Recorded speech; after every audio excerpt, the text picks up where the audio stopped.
What's good, y'all, man? It's the hottest, illest, most litest on the tube. You know what I'm saying? It's your man, Suave, and I'm back with another banger. You dig what I'm saying? Banger for your head top. Banger for your head top. Banger for your mama. Banger for your sister.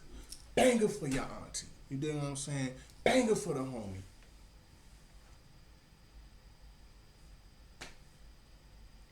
I'm back with another video, bro. I don't know where that came from. I think I just had like a boost of adrenaline. I'm lit right now. I'm happy. You know what I mean? Another day. It just smell good. The air. I'm enjoying this shit because one of these days, they're going to charge us for this shit. They're going to charge us for air, my nigga. And I'm going to be good. I'm about to stack up on all the air I could get. You dig what I'm saying? Get a whole air tank supply. Fuck am I talking about? All right. So we have this video called "Where Are Rap's One Hit Wonders Today," bro. Goddamn, like, comment, subscribe if you're new. Let's get into it, bro. One hit wonders, bro. Hey man, they just didn't want to go to the Diddy party. The definition of one-hit wonder is a group or singer that has only one hit record. Typically, after one of their earliest songs blows up, one-hit wonders find it hard to follow up with a record impressive or catchy enough to maintain that hype, which typically results in them falling off right after. So today we're going to be looking into 5 one-hit wonders and seeing what they're up to nowadays. Starting off with CJ and his hit song Whoopty. Real quick, I just want to explain my criteria for these one-hit wonders, which is an artist that has a hit, a song that at least went platinum, and then doesn't have a song come even close to that, like not even having a song go gold. Also, if you're new here, my name is Matty Balls. I'm going to be posting a video every Sunday at 12 p.m. CST, so if you like music, make sure to stick around and subscribe. Now let's get into it.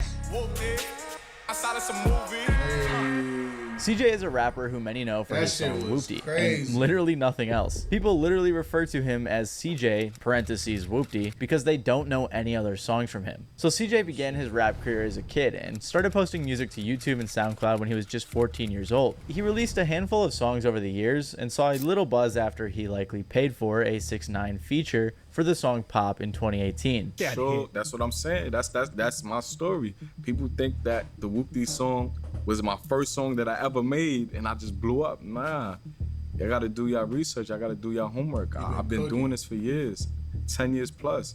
I just happened to create Whoopty, and it happened to be the song that blew up. But other than that little bit of information, he was relatively unknown and hardly had much music out. Until, of course, he released his drill song Whoopty in July of 2020. Damn, 460 mil? That shit, I knew that shit was crazy, but that shit is bananas, bro. That's $500 million damn near. Oh, shit. This song was a smash hit, blowing up on YouTube and TikTok. It featured a catchy hook and a sample that had already been used by drill legend Pop Smoke, King Von, FBG Duck, and more. The YouTube video has over 450 million views, and the song itself went 2 times platinum. Shortly after the virality of this song, he signed a deal with Warner Records. He followed up Whoopty with the song Bop, which did alright, and then released his album Loyalty over Wait, how many views I had? Records. He followed up Whoopty with the song Bop. 24 M's. That's still good. That's still good. But coming off of 460, yeah, I mean,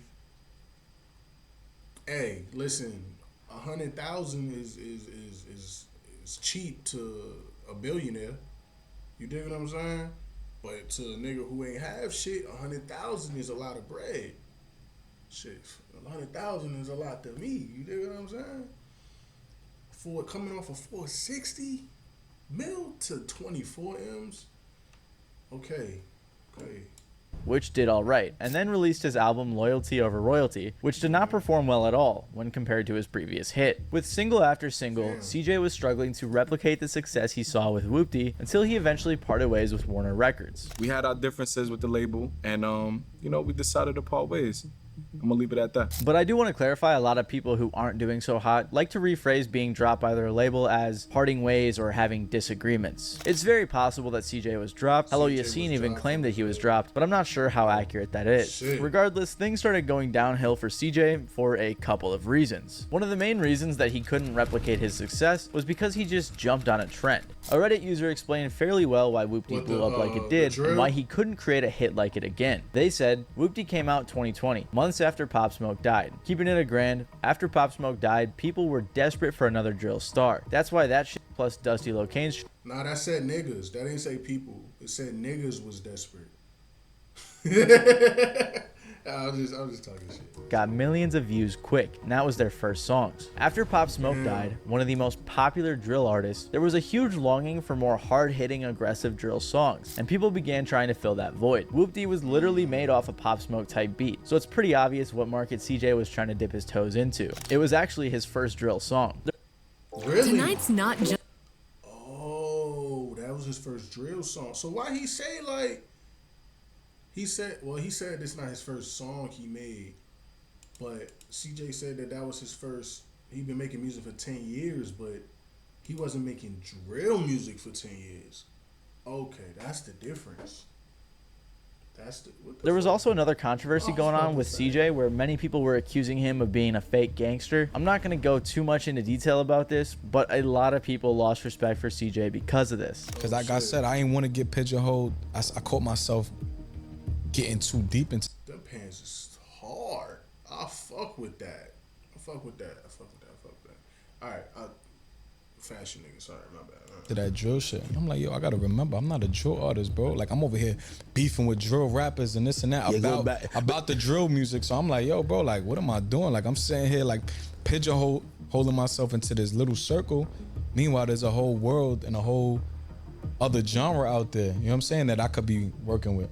So that's why I just started just doing my own thing. On the comments of that interview with DJ Academics, people were saying things like, he basically realized he isn't about that life and he regrets riding the drill wave, and problem with rap is you can't be fake street. Once it's exposed, it's over. He didn't say that he was, damn, niggas just take shit. From that clip, I got that he was arguing about drill.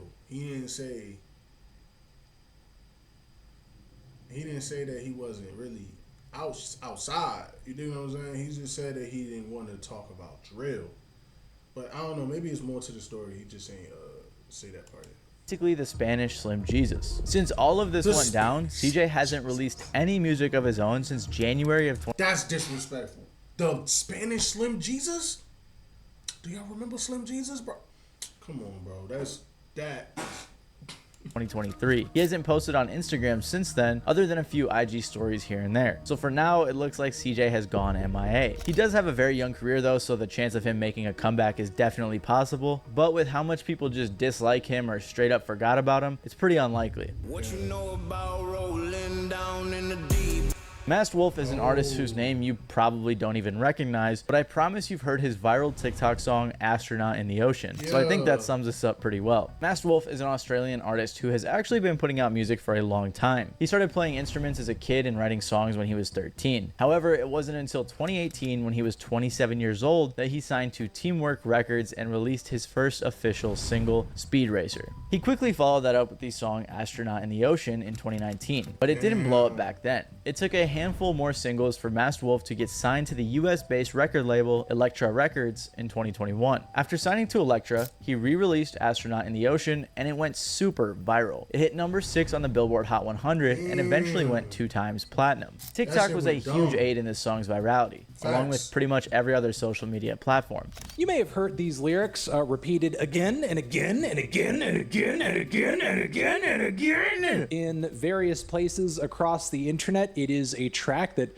seemingly you can't really escape from right now. However, one of the main reasons the song was so viral was because, in part, this song was a pretty big meme. A lot of people did like it, don't get me wrong, but there was definitely some meminess to it in the general music community. I mean, one of the top comments on the song's music video is, I heard this song in my dreams for about 10 minutes straight, but then I remembered I had YouTube Shorts playing in the background and forgot to turn off my phone. I think that emphasizes where this song gets its infamy. Hive Mind even had it in their worst songs of all time bracket, so that's gotta say something. Song where he says, like, I rock with G-O-D, don't rock with T-H-O-T. No. Yeah, he said he loves God and he doesn't like thought.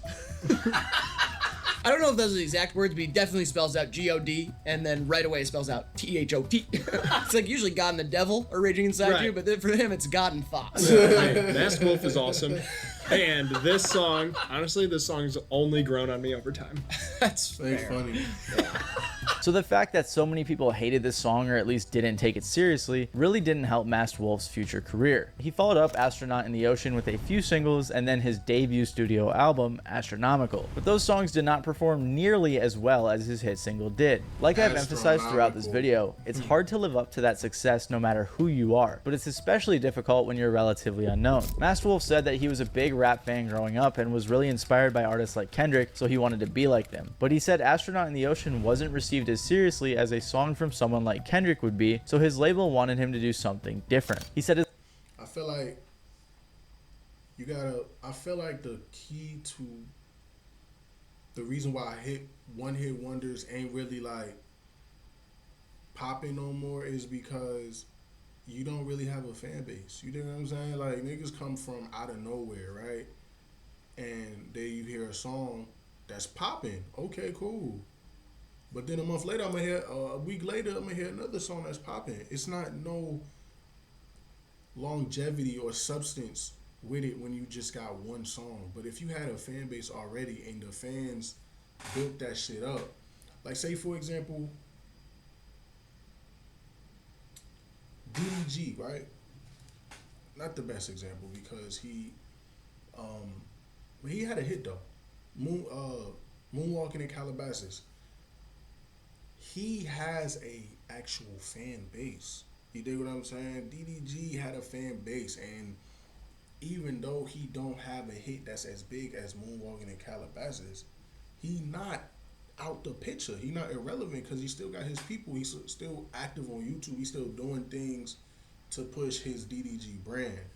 I feel like a lot of these celebrities or one hit wonders, they have like, that's it. They just got the hit and then they try to make another hit to try to get that success again, and they don't got no backing, no, you know what I mean, push people that actually like you as the artist versus the song. You know what I'm saying? So I just feel like it's important. What I'm trying to say is get your fan base up first, cause the hit, I mean, hits come and go. You can make a hit today, make a hit next week. You don't gotta find the hit. You should more so build your fan base, establish a relationship with you and your people. You dig what I'm saying? Get them to know you, and then y'all build the hit together. So even when the hit come and the hit gone, you still got the fans, and you fuck around, make another one. Fuck around, make another one. You don't gotta be fiending in the stew. One more hit. I need one more hit just like this. Producer, make a beat just like this. Like, nah, I don't like that. That's low key like a wave, like, cause I'm an artist, right? But I'm not really. I know I can make a catchy song, but I'm not really fiending for like, oh, I gotta get a hit today. You dig what I'm saying? Like, I want that. That's definitely a thought in my head, but like, in terms of me fiending to do that, I'd rather grab people, you know, I'm gonna grab this dude today, this female tomorrow, this auntie next week, the week after, you know what I mean? And we all that's gonna add up, and then it's gonna just build a cult base for me. So then when I had a hit, we out of here. You dig what I'm saying? And it's not gonna be a one hit wonder type of story. his label had him going different routes, trying to recreate a hit, and it wasn't working out. So him and his label parted ways, and he went independent. You're independent now, right? Does that mean that you fulfilled your contract with Elektra, or did you part ways amicably? We mutually part. Okay, got you. Yeah, it was on both sides. However people want to take that or whatever that means, go for it. But at the end of the day, I'm not bound to them. They are not bound to me. The way he said it also makes it seem like it's possible he was dropped, but who knows. Regardless, Masked Wolf is now independent and trying to keep putting out music that is fulfilling to him. He seems fully aware of the situation he's in. He knows that Astronaut in the Ocean was a big TikTok song, and that it's important that people know him rather than just the first few lines from the song that blew up on TikTok. And just like CJ, his career is young, song, so who knows where it could go from here. Trinidad James is a rapper that's best known for his song All Gold Everything from 2012. But by 2018, he said, "This ain't for no nigga. If you a nigga, then..." Yo, I remember this nigga, bro. He was a meme, bro. With the afro, the glasses, shirt, the chain. Yo.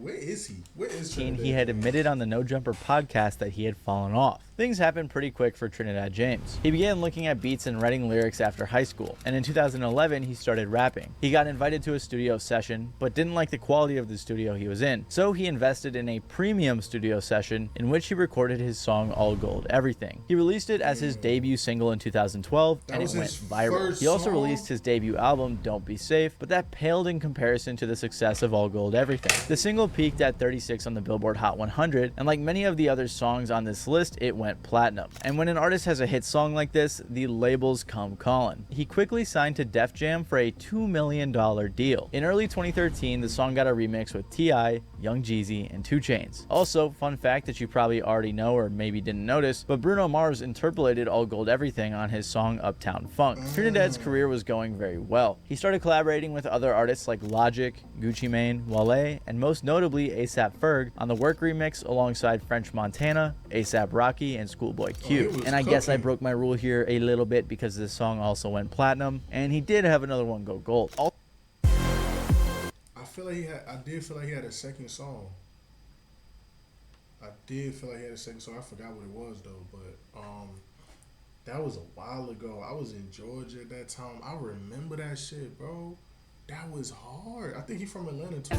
So, also in 2013, Trinidad James made the XXL freshman class, which was a pretty big deal at the time, although his cypher was a bit underwhelming. In 2014, he released his second project, 10-Piece Mild, with features from artists like Sci-Hi, Travis Scott, Danny Brown, Rich Homie Quan, Gucci Mane, Childish Gambino, and more. Despite the massive feature lineup, this album didn't perform super well and received mixed reviews. And afterwards, Trinidad didn't release music for a while. Around this time, he was dropped by his label, which he announced in a tweet by saying, "I should tell y'all, I got dropped from my label. My album is now free. If you hear your beat or verse on it, I hope you want dap because I got no money." Which I gotta say I respect, because like we've seen other people possibly do on this list, a lot of people tend to lie when they're dropped by their label. He was also in some hot water for some comments he made about New York and had a little bit of a beef with Charlemagne, but that didn't seem to be the main reason his career began to decline. Some people thought it was, but he didn't fully agree with that take either. Right. So when I went back and looked at that New York situation, I look at that as like,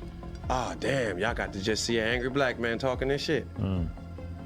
And you get to learn that if you allow social media to tell your narrative, like I talked about just to say that earlier a second ago, or whatever, then you But what's cool about Trinidad James' story is how he was able to turn that negative into a positive. He didn't stop releasing music, created his own label, Gold Gang Records, and also had a handful of industry connections that he was able to utilize. He continued releasing music with people like Offset, Lil Dicky, Young Thug, and many more. His music never got nearly as close to the success of All Gold Everything, but he was able to use his skills to make other big moves in the industry. For example, he did some writing on Bad Baby's High Bit, which was a huge song, and he also featured in Childish Gambino's screenplay, Clapping for the Wrong Reasons. He also guest starred on an episode of Full Size Run, a sneaker podcast on Complex, and he eventually began working with them regularly.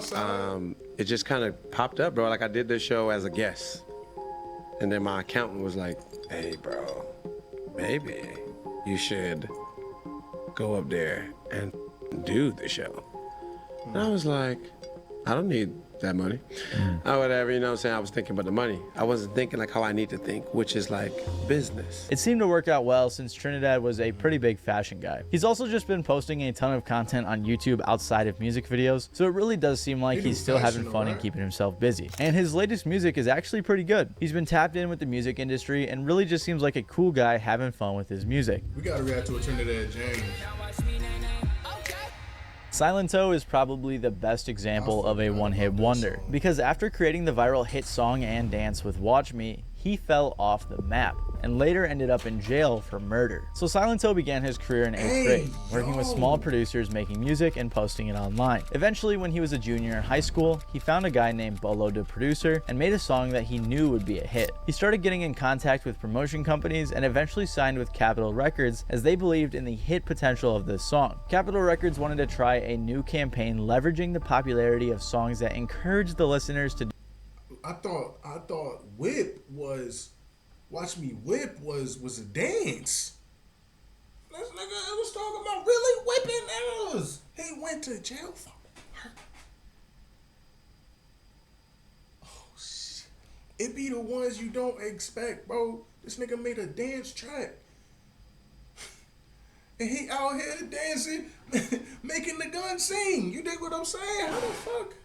do a unique dance, which was really popular at the time. Then they released the song Watch Me with Nene. After being released on January 6th of 2015, as I'm sure you all know, this song and dance became the biggest thing in the world. Watch Me went 6 times platinum and has about 2 billion views on YouTube. And if you weren't there at the time, everyone was doing this dance. Even old white dudes on the news were doing it. Watch me whip, whip, watch me Nene. All right. Watch me. Cringy. See? Feels very awkward, doesn't it? The song remained in the top 10 of the Billboard Hot 100 for over 6 weeks, and for a brief period of time, Silento was on top of the world. But unfortunately, it is extremely hard to live up to what Silento did. Watch Me wasn't popular because he was necessarily a good artist or because it was a good song, but because it was a fun song accompanied with a fun dance, which is nearly impossible to replicate. So Silento's career began to decline. In 2018, he followed up with his debut album Fresh Outta High School, in which most songs didn't even crack 100,000 plays on Spotify. Understandably, Silento had been dealing with some mental health issues during this time. He grew up in Stone Mountain, Georgia, a small town with a big drug problem. He even claimed that he was born with a bunch of drugs in his system. I was born with weed, coke, heroin, pills, all type of drugs in my system. I saw family members talking to walls. I watched family members fight. I watched family members try to kill each other. Nobody should have to watch that. Combine all that trauma with knowing that you can never live up to the viral hit song you made, knowing that your 15 minutes of fame are over, and it makes sense why he began to spiral downward. He was actually dropped by Capitol Records before his debut album even released, once they had finished milking as much money as they could from Watch Me with merch, tours, concerts, and everything in between. At the end of the day, you know what I'm saying? I was 17, but I'm 20 now, and you know, the deal I had, I got it terminated. I got a release. I got away from that situation. I'm working on me a new situation right now. And yeah. Well, he may have acted like everything was cool on the outside. On the inside, it wasn't. He talked about his mental health issues in 2019 on the advice of his publicist, Chanel Hudson. She said that she noticed a decline in his mental health when he started missing important TV appearances and attributed it to how often he was traveling around the world and performing. Apparently, he even tried taking his own life after the pandemic hit, which was followed by an even further spiral downward. Crazy. He was put in jail twice in California for domestic violence and gun charges and was later arrested for speeding, going over 140 miles per hour. Then Silento hit the lowest of lows when he caught a murder charge. In 2021, Silento was indicted for malice murder, felony murder, aggravated assault, and the possession of a firearm while committing a felony. He was accused of killing his cousin, Frederick Rooks. There is very little info on this case, and I don't think he's been sentenced yet, but in 2021, he did release an album called Bars Behind Bars, in which most songs didn't even crack 10,000 plays on Spotify. Other than a leaked jail photo, there is no information surrounding Silento's whereabouts lately, but I think it's safe to assume he's awaiting trial. Please let me know in the comments if I'm wrong about this and there's more information. Bro, how do you go from...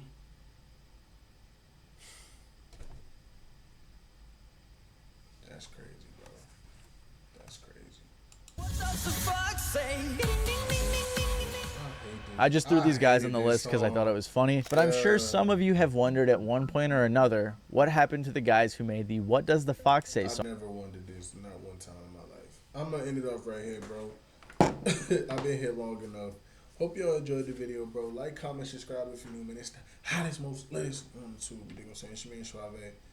I'm gonna get up out of here, alright? I'm gonna see you on the flip side. You dig what I'm saying?